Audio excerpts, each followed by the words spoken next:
In the bustling streets of Thebes, amid the grandeur of the pyramids and the shimmering Nile, one cannot help but ponder the eternal mysteries of life and death.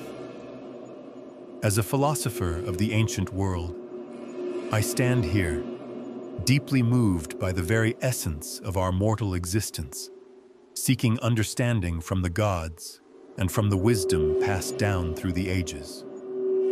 What happens to the soul when we die?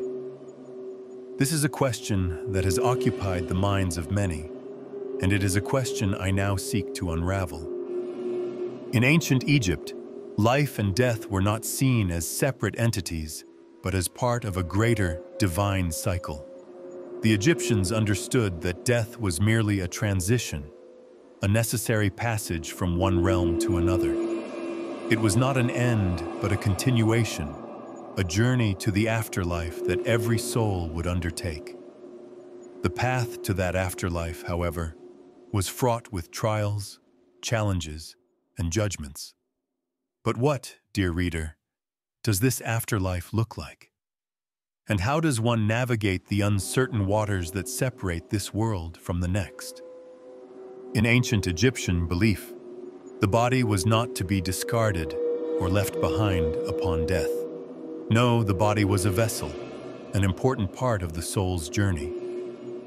For how could the soul continue its journey without a place to rest, to return to, when it yearned to? The ancient Egyptians believed in the concept of the Ka and the Ba, two aspects of the soul. The Ka is the vital essence, the force that gives life to the body, while the Ba is the personality or individual spirit, often depicted as a bird with a human head, free to travel between the worlds of the living and the dead. When a person died, their Ka remained near their body, needing sustenance and care. Thus, they embalm, they mummify, and they prepare the body for its journey to the afterlife. But why, you may ask, do they go to such lengths to preserve the body? It is because without the body, the Ka would have no place to rest. The tomb becomes a sacred space, a portal to the afterlife, where the dead are revered and offerings are made to sustain their spiritual needs. But what of the Ba, the personality, that eternal essence of who we are? Can it truly transcend the body?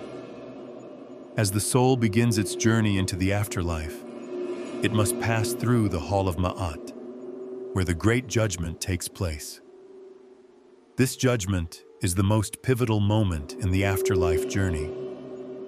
Here, the heart of the deceased is weighed against the feather of Ma'at, the goddess of truth, order, and justice. If the heart is found to be light, free of sin, and in harmony with Ma'at, the soul is allowed to pass into the fields of Iaru, the Egyptian paradise.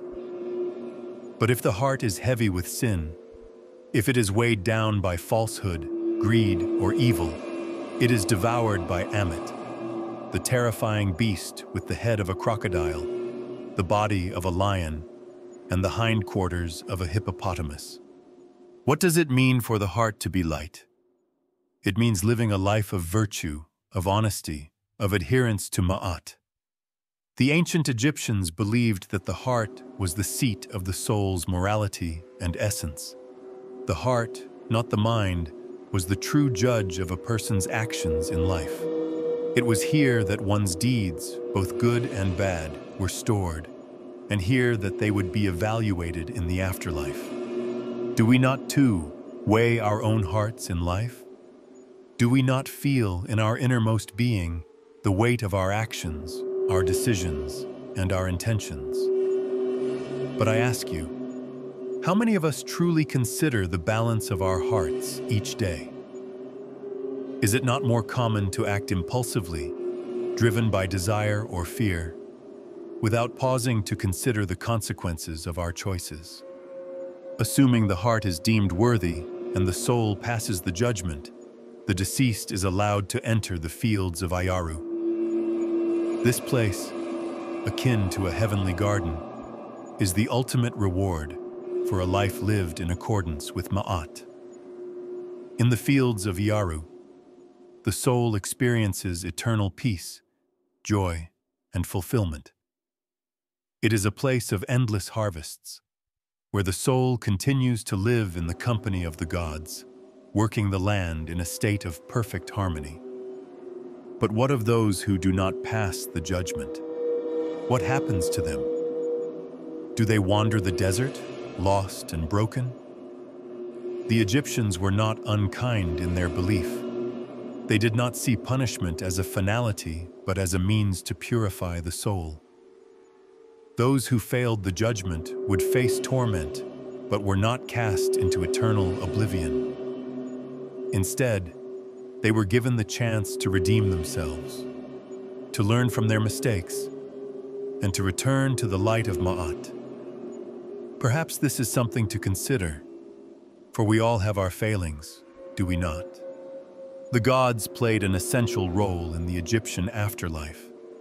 Chief among them was Osiris, the god of the dead, the ruler of the underworld, and the one who gave life after death. Osiris, once a king of Egypt, was tragically murdered by his brother Set, only to be resurrected by his wife, Isis. From this resurrection, Osiris became the symbol of eternal life and rebirth. The Egyptians believed that just as Osiris was resurrected, so too could the soul of the deceased be reborn into the afterlife. Is it not fascinating that the Egyptians saw death not as an end, but as a form of rebirth? Does this not echo in our own minds, where we speak of life cycles, of beginnings and endings, of seasons and change? Among the other gods that guided the soul were Anubis, the god of mummification and the guardian of tombs, and Thoth, the god of wisdom and writing, who recorded the judgment of souls. The gods were not distant or aloof, but were actively involved in the soul's journey, guiding, protecting, and offering the hope of resurrection and eternal life. In the end, the Egyptians believed that the soul, having passed through judgment, would be reunited with the divine. The soul would no longer be bound to the body or to the world of the living. It would become one with the gods, enjoying an eternal existence in the presence of Osiris and the other deities. The cycle of life and death would continue, as each soul would eventually return to the realm of the living in another form, another life, as part of the grand cosmic order. Is it not beautiful to think that death is not an end but a passage? Is it not comforting to imagine that even in death, the soul continues its journey, ever seeking the light of truth and the grace of the gods? As I sit here in the shadow of the great pyramids, I reflect upon the wisdom of our ancestors. The Egyptians saw death not as a punishment or a tragedy, but as a continuation, a journey to something greater. Life and death, intertwined in a cosmic dance, were not to be feared but embraced. The journey to the afterlife was one of purity, of growth, of judgment, and of rebirth. What then does this teach us? Perhaps it is that our actions in this life have a profound impact on the soul's journey in the next. Perhaps it is a reminder that, just as the heart must be weighed against the feather of Ma'at, so too must we consider the weight of our actions and intentions. So, I ask you, dear listener, how will you live today, knowing that your heart may one day be weighed? What legacy will you leave behind for your soul to carry on its journey? The answers lie not in the words of philosophers or priests, but in the choices we make and the lives we live.